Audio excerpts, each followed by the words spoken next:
to discuss this. Brian Smith from Wonga joins us now from our Cape Town studios. And Brian, 200 billion rand, that sounds good for the economy, the retail sector, and those that work in that particular sector and who have invested in that particular sector. But it may not necessarily be good news for us, the consumers, who will be spending all this money. What else did your survey reveal? Definitely, and thank you for having me. So, as part of Wonga South Africa, we conducted a survey with almost 7,000 participants for this festive season. We're very passionate about financial literacy. To that end, we have a variety of programs, one of them being the moneyacademy.co.za, and we wanted to get in deeper to understand how South Africans spend over the festive season. What we discovered as the result of our survey is that South Africans on average are expected to spend around 5,700 rand this festive season, with the most expensive items being entertainment, gifts and travel. Specifically, around 30% of South Africans, so almost a third of our respondents, have disclosed that they don't plan to travel due to rising expenses. That's an interesting figure. What about those who are planning to travel, but also planning to spend a bit on gifts and travel, etc.?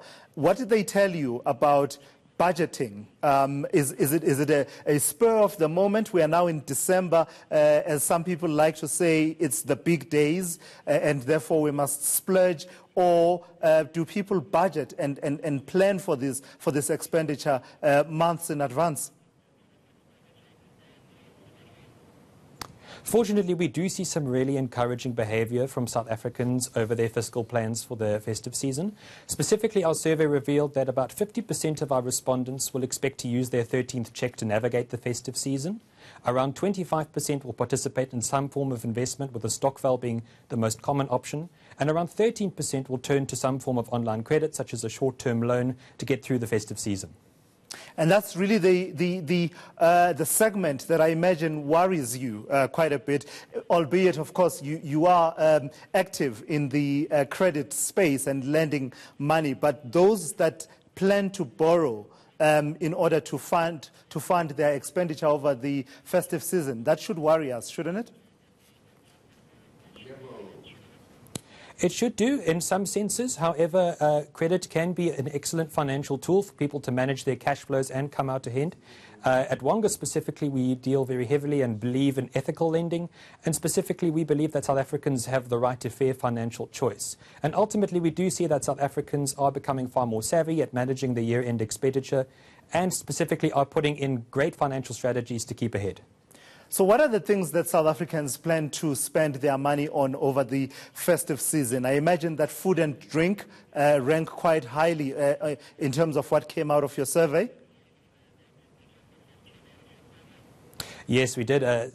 South Africans are expecting to spend around 1,800 rand specifically on food and entertainment this year. Perhaps a light-hearted finding of our survey is that South Africans do love a braai, and about 71% of our respondents disclosed that they plan to spend their Christmas day in the presence and company of loved ones and family members around a braai.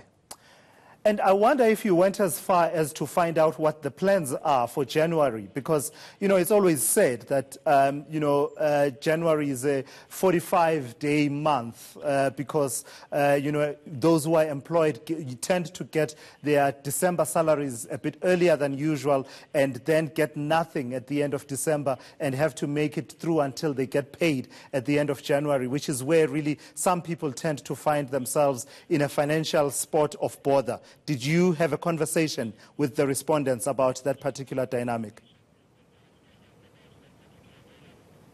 That's a good question. Specifically, our survey examined spending over the festive season, so we didn't really delve into explore the spending habits around January. However, what we do look forward to doing is looking at the intent of South Africans as disclosed to us in the survey and examining what behaviours and habits have emerged over this period in hindsight. All right, thank you so much for your insights. That is Brian Smith of the company Wonga, giving us a sense of what came out of their survey of how South Africans plan to spend their money this coming festive season.